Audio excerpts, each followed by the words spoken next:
Të nderuar dëgjues të programit të Drejt për Drejt Mirëmëngjes Shkodër. Në këto momente, unë jam në studio me zonjën Jeta Xhabia, përgjegjëse e sektorit të planifikimit social në Drejtorinë e Shërbimeve Sociale në Bashkinë Shkodër.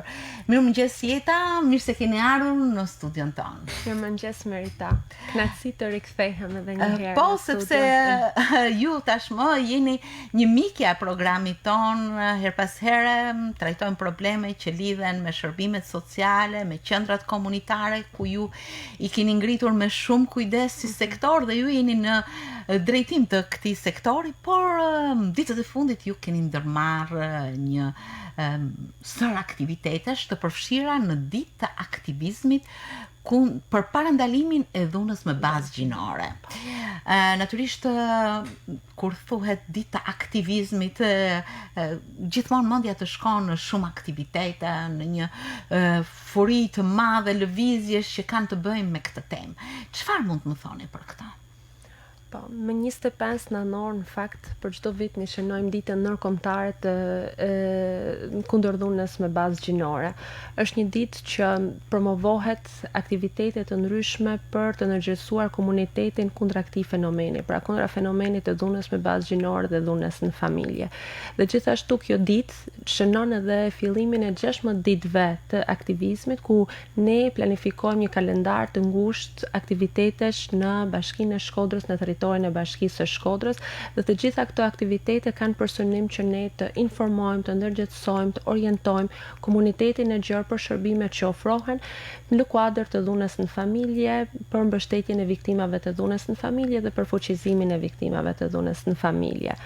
Janë aktivitete në fakt që jo vetëm në Shkodër apo në Shqipëri, po janë aktivitete që organizohen në gjithë botën. Pra në gjithë botën akoma edhe sot në vitin 2018 fenomeni i dhunës në familje dhe dhunës në bazë gjinore është problem. Dhe këtu jemi sot për të promovuar këto aktivitetet që ne edhe kemi lançuar në fakt në mediat sociale dhe vizive, dhe tani është një mundësi tjetër sot këtu për të lançuar edhe një herë këto aktivitete që ne kemi planifikuar dhe po organizojmë aktualisht. Në fakt, Jeta ju e përmendët, është një slogan, më dëgjoi dhe mua, i përbotshëm, që do të thotë që kjo dhunë ekziston në forma nga më të ndryshme. Le të flasim për zonën tonë. Sa problematike është kjo dhe çfarë bën këtë ditë të parandalimit të kësaj dhune të mprehtë për familjet, për njerëzit që jetojnë në zonën tonë? Dhuna në familje, dhuna ndaj gruas është fenomen social që jeton në Shkodër. Nuk do thoja siç për ripërsëris nuk jo vetëm në Shkodër, por në gjithë Shqipërinë edhe në gjithë botën. Në Shkodër situata e grave është e tillë, ka gra fatkeqësisht ka shumë gra që janë viktima të dhunës në familje. Dhe përsëri fatkeqësisht është fenomen që akoma është brenda dyerve të familjes, që nuk flitet, që nuk denoncohet, që qëndrohet në atë situatë, gratë zgjedhin të qëndrojnë në atë situatë dhunet brenda dyerve të familjes. Dhe arsyet janë nga më të ndryshmet. Arsyet ekonomike, që një grua nuk ka mundësi ekonomike për denoncu dhunën dhe për të marrë hapa të tjerë në fuqizim të saj. Janë fëmijët, nuk mund të lënë fëmijët pa familje, pa mbështetje. Një kohë që të zgjedhësh të jetosh duke përjetuar dhunën është vetëm në ndamin e vetes, në ndamin e familjes, në ndamin e fëmijëve, sepse fëmijët marrin një model të tillë në familje. Dhe një familje ka përgjegjësinë kryesore për me dhanë modelin më të mirë për rritjen dhe për zhvillimin dhe për edukimin e fëmijës. Për këtë aktivitetet që ne synojmë është që tregojmë komunitetet që ka shërbime dhe ju mund të jeni përfitues të shërbimeve që ofrohen, gjithmonë në integrim dhe në fuqizim të komunitetit, të individit dhe të familjes. Ju përmendët shkakun ekonomik, shkakun e moslënies së fëmijëve, pa një familje, natyrisht edhe mentaliteti, në një farë mënyrë opinioni, janë edhe shkaqe të tjera që çojnë në këtë gjendje. Janë shumë faktorë, janë faktorët social, janë faktorët kulturor, janë faktorët arsimor, faktorët ekonomik, janë ky grumbull faktorësh që herë njëri, herë tjetri, herë gjithë bashkë ndikojnë që kjo dhunë të shfaqet dhe kjo dhunë të mos denoncohet. Dhuna është një fenomen i egër, i ashpër, që nuk njeh kufi moshor, nuk njeh kufi kulturor, social, vendor, pra është mjaft i përhapur. Natyrisht duke qëndruar në këtë problematikë nuk mund të mos hedhim vështrimin në rastet ndoshta ekstreme të dhunës që ekzistojnë, që kanë ekzistuar dhe që shpresojmë nëpërmjet këtyre aktiviteteve të kenë një sensibilizim të fuqishëm dhe të paktën të parandalohen ose të minimizohen. Në fakt ju këto ditë të aktivizmit, me sa kam parë edhe në media, i keni shtrirë në një aktivizim të fuqishëm mes organizmave të ndryshme që veprojnë në Shkodër si aktor dhe faktor të këtyre problemeve. Ne në fakt në Bashkinë e Shkodrës kemi një praktikë që për të gjitha aktivitetet sensibilizuese, ne kemi të konsoliduar tashmë të rrezat me institucionet dhe me organizatat. Të gjitha aktivitetet sensibilizuese që ne planifikojmë të organizojmë, i bëjmë në bashkëpunim me organizatat dhe me institucionet tjera. Për vetë faktin që ne kemi fjalën që bashkimi bën fuqinë dhe të kenë të gjithë institucionet bashkë, gjithë organizatat bashkë, gjithë profesionistët që ne merren me rastet, me trajtimin e rasteve të dhunës në familje, duke kanë të gjithë bashkë shkojmë më afër komunitetit dhe më mirë te komuniteti.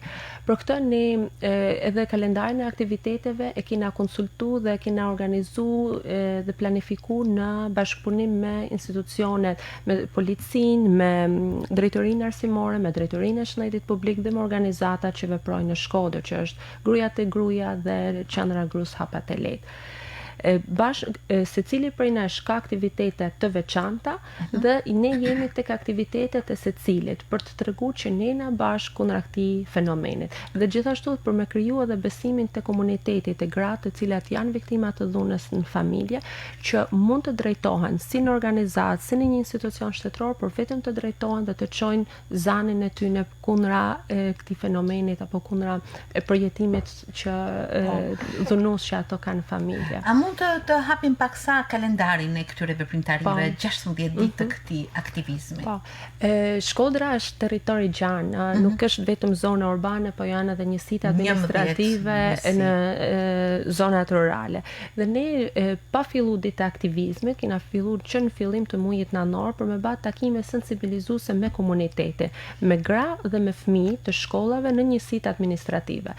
Deri tani kemi qenë në Antmalit, kemi qenë në Gurdzi, kemi qenë në Postrip dhe po vazhdojmë edhe në Shkodër, kemi vazhduar sigurisht takimet me shkollën Jordan Misja, në qendrat tona komunitare ku takojmë komunitetin, gratë dhe të rinjt dhe fëmijët për të folur për dhunën në familje. Shumë thjesht, çfarë është dhuna, cilat janë shkaqet e dhunës, cilat janë format e dhunës dhe se si ne mund të orientohemi për me kërku ndihmë për ne që mund të jemi viktima të dhunës në familje. Më pas aktivitetet tjera janë në sot kemi një takim me të gjithë institucionet, me drejtuesit e institucioneve dhe me drejtuesit e organizatave në Bashkinë e Shkodrës për të diskutuar mbi mënyrat se si ne mund të përmirësojmë shërbimet që po ofrojmë në komunitet. Cilat janë shërbimet që ne kemi ngritur, si mund të përmirësojmë këto shërbime dhe cilat janë problemet dhe nevojat e komunitetit dhe se si mund të jemi ne më pranë këtij komunitetit. Takimi është me të gjithë drejtuesit e institucioneve, të cilët kanë vendimarrjen, kanë përgjegjësinë e vendimarrjes të institucioneve që ato drejtojnë. Jeta ju jeni drejt për drejt me qendrat komunitare që keni ngritur, është të prekësh me dorë problemet e tyre, jo vetëm ekonomike, jo vetëm të fëmijëve, po duke përfshirë familjen. Të zbresim tashmë në bazë tek këto aktor të këtij problemi. Si vjen kjo problematik tek ju? Sa dëgjohet ky zë, jo vetëm në këto takime që ju bëni në organizmat drejtuese, organizuese që operojnë me këto njerëz, me këto viktima, me këto familjar që e ndjejnë afër edhe pak më larg këtë problem. Por vetë direkt, si marrin pjesë tek këto aktivitete dhe çfarë tregojnë? Merit, qëllimi kryesor i ngritjes dhe funksionimit të qendrave komunitare është që shërbimi social, shërbimi komunitar të jetë sa më pranë komunitetit, që do thotë ne të njohim nevojat e komunitetit, problematikat e komunitetit dhe se si mund të krijojmë në bazë të këtyre nevojave shërbimet sociale, shërbimet komunitare. Dhe më lejo të ndërhyj Shkodra, Bashkia e Shkodrës është çmuar për qendrat komunitare të ngritura, ka fituar dhe një çmim me sa di unë, edhe kjo është diçka shumë e mirë, sepse kjo marrëdhënie është e drejtë për drejtë dhe zbret tamam në bazë. Është shumë motivuese në fakt. Është shumë motivuese, po. Dhe ngritja e qendrave komunitare do të thotë ka synim parandalimin pra e fenomeneve sociale si dhuna, neglizhimi, abuzimi me radhë ndaj komunitetit, pra duke njohur komunitetin, problemet e komunitetit t'i vlerëson që kjo familje është vulnerabel ndaj fenomenit të dhunës apo jo. Dhe gjithashtu ka dhe trajtimin e rasteve të dhunës në familje. Pra ne në qendrat tona komunitare kemi raste të grave dhe të fëmijëve të cilët janë drejtuar në qendër dhe kanë bën denoncimin. A ka shërbim këshillimi? Absolutisht që po. Në të gjitha qendrat komunitare ne kemi staf psikolog apo punonjës social ose psikolog dhe punonjës social që në bazë të punës së tyre kanë këshillimin. Pastaj kemi bashkëpunimin shumë të mirë dhe me organizatat që në rastet kur kërkohet një këshillim më i specializuar, ne bashkëpunojmë me organizatat dhe ofrojmë këshillimin e falas. Më herët ju thatë që dhuna ekziston, por është vështirë të dalë jashtë derës në denoncim. Gjatë këtyre ditëve të këtij aktivizmi, çfarë vjet re? A ka një lëvizje të këtij denoncimi dhe ndërgjegjësimi të grave për dhunën? Ne shumë shpesh bëjmë një pyetje njëri tjetrit që nga viti në vit rastet denoncimi i rasteve të dhunës në familje është rritur. Numri i rasteve është rritur. Pra, çfarë do të thotë kjo? Që është rritur dhuna në familje apo është rritur ndërgjegjësimi i familjeve, i grave për të denoncuar dhunën? Dhe ne kemi pa nga një vlerësim kemi parë që në fakt është denoncimi është rrit ndërgjegjësimi i komunitetit për të denoncuar dhunën familje. Nuk kemi rritje të rasteve të dhunës, por kemi rritje të ndërgjegjësimit. Kjo është diçka shumë e mirë. Kjo është shumë e mirë sepse do të thotë që ne me aktivitetet tona, me shërbimet e krijuara po shkojmë afër komunitetit, komuniteti po fuqizohet, gratë po fuqizohen, gjithmonë duke bë hapin e parë, duke e denoncuar. Dhe unë mendoj çdo gru që ka bë denoncimin e rasteve të dhunës në familje, është pas shumë vështirësive për të filluar jetën nga zeroja, ja ka dalë. Shërbimi i këshillimit natyrisht besoj që është një zë i afërt në veshin e një gruaje për ta ndihmuar atë për ta minimizuar këtë dhunë dhe për të shpëtuar familjen, apo jo? Kjo është një mision shumë i bukur. Ndërkohë denoncimet edhe në polici, në organe, me sa di unë janë të pranishme dhe urdhërmbrojtjet për gratë janë pothuajse shumë të gatshme në këtë raste. Si e mendoni këtë reflektim të shoqërisë dhe të shtetit natyrisht? Janë hapa që nga viti 2006 që ka dalë ligjin për mbrojtjen e rasteve të dhunës në marrëdhëniet familjare dhe deri në 2018 ne kena vetëm ndryshime ligjore, të cilat janë në favor të grave viktima të dhunës në familje. Pra, shteti është ndërgjegjësuar, janë marrë hapa, janë në 2018 ka ndryshuar, për herë të fundit ka ndryshuar ligji ku dhuna në familje quhen vepër penale.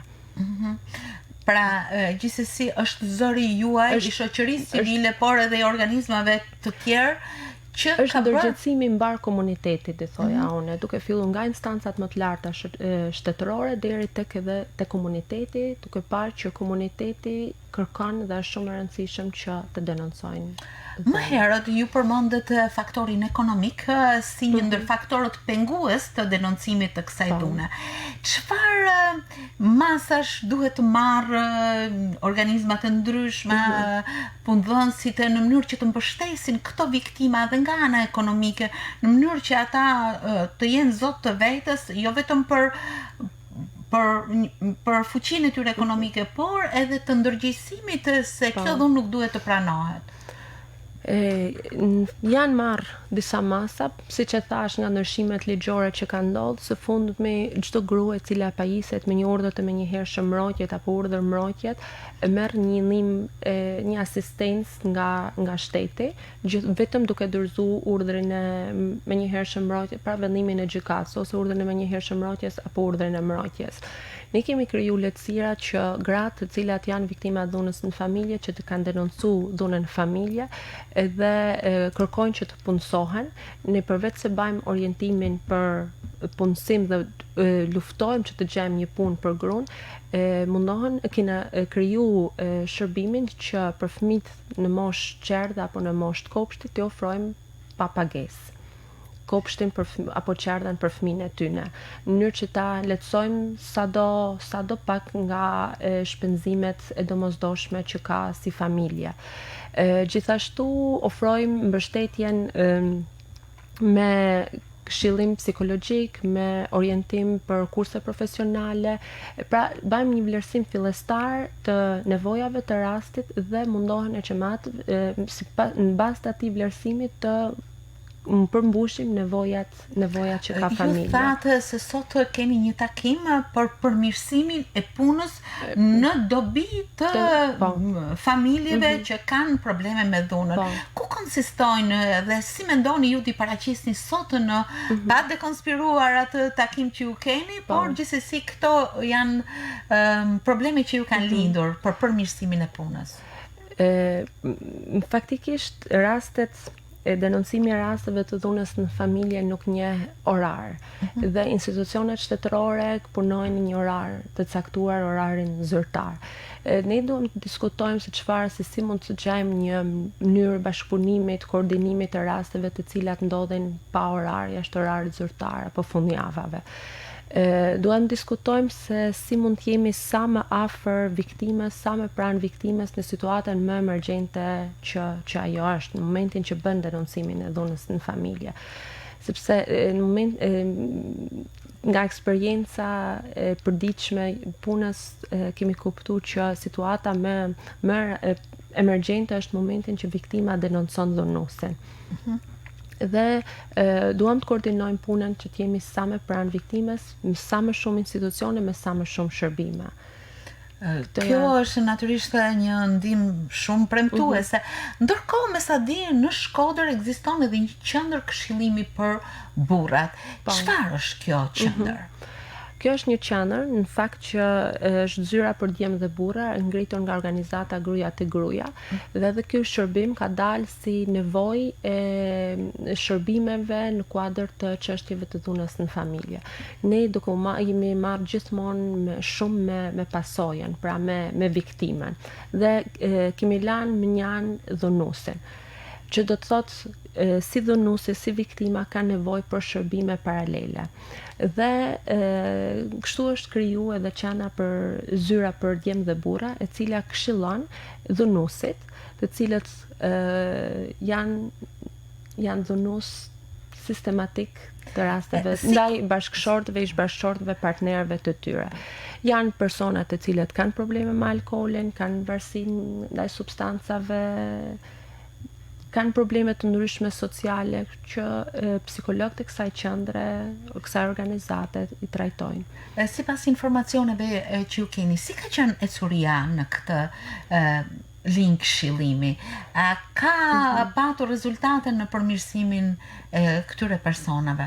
Patjetër që po, që nga viti që kjo qendër funksionon deri tani numri i rasteve është shtuar me shumë vështirësi si pasojë mentalitetit që ekziston në shoqërinë tonë, por janë raste të cilat aty po marrin trajtim dhe ajo që për mua quhet arritje është që kanë filluar që dhunuesit të shkojnë vetë dhe të kërkojnë ndihmë. Nëse në fillim nuk kanë shkuar me detyrim të gjykatës, kur gjykata i ka lanë detyrë në vendimin gjyqësor. Tani kemi raste, nuk janë shumë, por ka raste të cilat janë burrat vetë që drejtohen për ndihmë. Në fakt, në një rast dhunimi, qoftë ekstrem apo qoftë në vazhdimsi, numri 129 i policisë është tashmë shumë i afishuar dhe shumë i përhapur. Po kur kjo ndihmë kërkohet shumë konfidenciale, kur ky këshillim dëshiron të përshpëris veshin tek një grua nga një grua, si mund të gjendet ky numër kontakti? Numër kontakti për numër kontakti ose mundësi kontakti, ku duhet të drejtohet një grua që kërkon një ndihmë, qoftë edhe një këshillim, një alternativë, një mundësi për ta drejtuar, për t'i dhënë një mendim për pozicionin e saj. Denoncimi dhunës në familje bëhet jo vetëm në polici, por mund të bëhet në gjitha institucionet shtetërore që janë pjesë e mekanizmit referimit të rasteve të dhunës në familje. Ku është bashkia me qendrat e saj komunitare, çdo qendër komunitare është pritëse e denoncimit të rasteve të dhunës në familje. Në institucione tjera, në shëndet publik, në drejtorinë arsimore, në shërbimin social shtetëror rajonal, ku në qendrat, në organizatat janë institucione të cilat mund të presin viktimen për denoncimin e saj. Është viktima që mund ku të ndihet ajo më mirë, le ta bëj denoncimin. Pastaj jemi ne, nëse banë bashki, jemi ne që ndjekëm hap pas hapi procesin për ta denoncuar në polici për kërkesë padin dhe për ta çuar në gjykatë rastin. Dhe përveç asaj ka, siç e përmendëm më herët, ka nevojë për një ndihmë jo vetëm ekonomike, por edhe mbështetje morale dhe shoqërore. Jeta, natyrisht të gjithë kjo problematik që përfshihet në këto ditë të aktivizmit, ka shumë mesazhe sensibilizuese, ka shumë mesazhe që lidhen direkt me shpirtin e asaj që vuan, dhe janë një mbështetje. Si do t'i përmbledhje ti në këtë program? Ne në fakt edhe me datën 7, në kohë që po diskutoshim, po prezantoshim kalendarin e aktiviteteve, me datën 7 pasdite në Bashkinë e Shkodrës ne kemi aktivitet, pra një nga aktivitetet e 16 ditëve ku arti flet kundër dhunës, ku ne kemi organizuar këngë korale dhe recitime që në fokus të tyre kanë mesazhet kundër dhunës në familje, për fuqizimin e rolit të gruas në shoqëri dhe rëndësinë e rolit të gruas në shoqëri. Mesazhi që unë kam është që dhuna në familje është dhunë ndaj të drejtave të njerëzit. Nuk është dhunë që ndodh ndaj personit, pra ndaj jetës, ndaj meritës apo ndaj X-it. Është dhunimi të drejtave të njerëzit. Dhe duke qenë e tillë ne nuk mund të heshtim, sepse nuk duke heshtur ne bëhemi pjesë e këtij fenomenit. Por duke çuzanin, duke fol dhe duke denoncuar dhe duke kërkuar për një shërbim më të mirë, ne vetëm ashtu mund të ndikojmë në edukimin e brezave të rinë, edukimin e fëmijëve tanë dhe në edukimin dhe në krijimin e një shoqërie më të paqët pa dhunë. Ndërkohë që unë do të thosha se këto probleme, megjithse ju i keni shpallur 16 ditë të aktivizmit të luftës kundër për parandalimin e luftës me bazë gjinore dhe dhunës, unë do të thosha që këto janë të shpërndara për gjatë gjithë ditëve të vitit, apo ja? Absolutisht po. Të gjitha aktivitetet që ne organizojmë gjatë vitit, aktivitetet sensibilizuese, në fokus kanë barazim. Kanë promovimin e të drejtave të njerëzit dhe sigurisht edhe të fëmijëve dhe luftën kundër dhunës ndaj fëmijëve. Pra, ne me aktivitetet tona synojmë që të kemi edhe të shkojmë drejt një komuniteti pa probleme dhe pa fenomene sociale.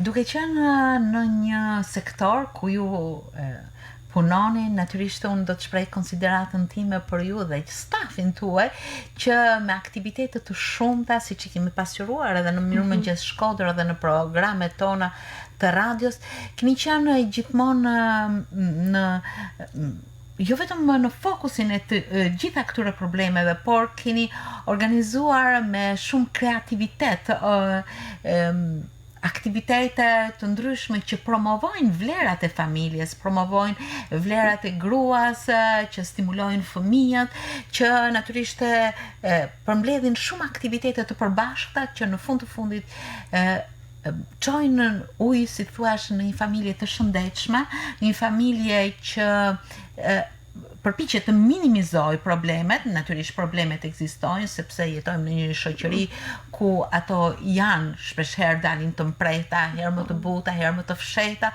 por duke qenë se puna juaj ka në fokus të tilla probleme të familjes, gjithmonë ajo ndihmon për ta, apo jo? Sigurisht. Për këtë jo pa qëllim edhe qendrat komunitare janë quajtur të tilla. Ne kemi qendrat komunitare për familjen, sepse po të ndihmosh fëmijën, po të ndihmosh gruan, ti ke ndiku direkt në një familje. Dhe një familje e shëndetshme ndikon patjetër në një komunitet të shëndetshëm, sepse një familje e shëndetshme edukon fëmijët si duhet dhe këto fëmijë pastaj përcjellen. Ju keni ndërtuar si bashki 5 qendra komunitare të quajtura dhe model madje. Janë 5 qendra në zonën urbane, në qytet dhe janë edhe qendrat në njësitë administrative, në Velipoj, në Rrethina, në Postrip, në Gurtëzi, në Dajç. Pra aktualisht janë 12 qendra komunitare funksionale. Po. Mendoni që ta zgjeroni këtë? Ne synojmë që në çdo njësi administrative të Bashkisë Shkodër të ketë ngritur shërbimin komunitar. Diçka shumë e bukur, unë do t'ju uroja sukses në këtë sipërmarrje tuajën, shumë të bukur në ndihmë të njerëzve, të shpirtit të tyre, të dikujt që vuan, të dikujt që kërkon ndihmë.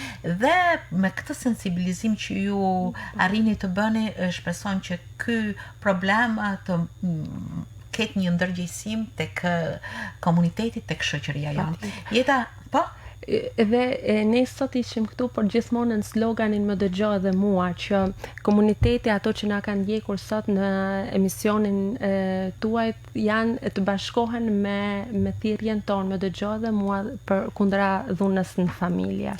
Unë të falenderoj shumë që ishe sot, të uroj punë të mbar, me qetësinë tënde, me maturinë, por edhe me mprehtësinë në kapjen e mjaft problemeve që lidhen direkt me familjen. Natyrisht është diçka shumë e mirë dhe e bukur, madje edhe sigurt në rrugën tuaj plot, si thuash, projekte dhe aktivitete të ndryshme.